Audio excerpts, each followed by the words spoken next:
Bonsoir à tous. Alors nous allons faire une analyse technique donc, du titre Ruby au 10 avril 2013. Alors il y a pas mal de choses qui sont intéressantes donc, sur ce titre puisque comme on peut voir sur ce graphique, on était réellement ancré dans une tendance baissière depuis début février 2013 avec on va dire comme point d'entrée le 4 février 2013.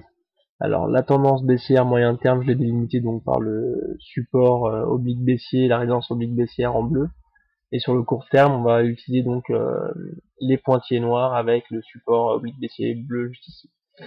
Alors comme on peut voir donc depuis début février, on est très concrètement ancré dans cette tendance baissière et on est venu euh, sortir donc du, euh, du canal baissier court terme à partir du 3-4 avril 2013.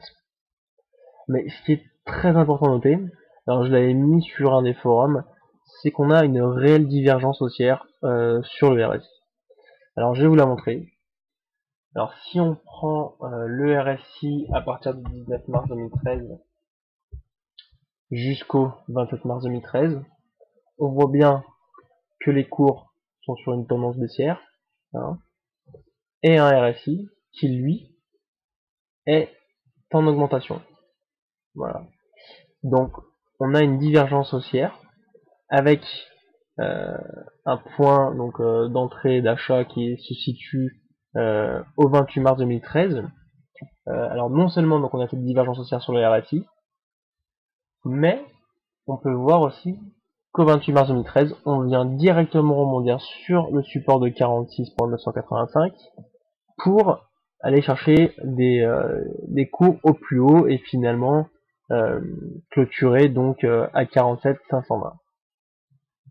Suite à ça, on a continué donc à avoir des cours de plus en plus haut et on est venu chercher des points plus hauts.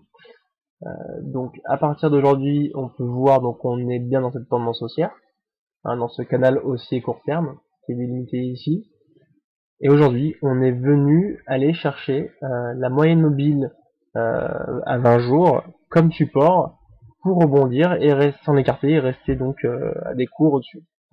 Donc maintenant, les indicateurs techniques nous montrent bien qu'on est ancré dans une dynamique haussière, hein, avec un MACD qui est au-dessus de sa ligne de signal, même s'il reste négatif, on voit qu'il est en pleine expansion et qu'il la marge entre le MACD et la ligne de signal est de plus en plus importante. On a des stochastiques qui sont en regain, un RSI, comme on peut le voir, qui est en train de rebondir, hein, et des CCI qui sont maintenant positifs.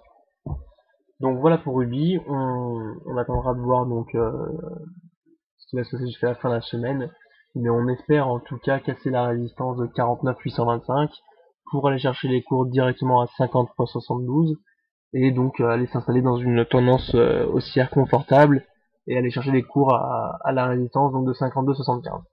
Donc voilà pour Ruby. Bonne soirée.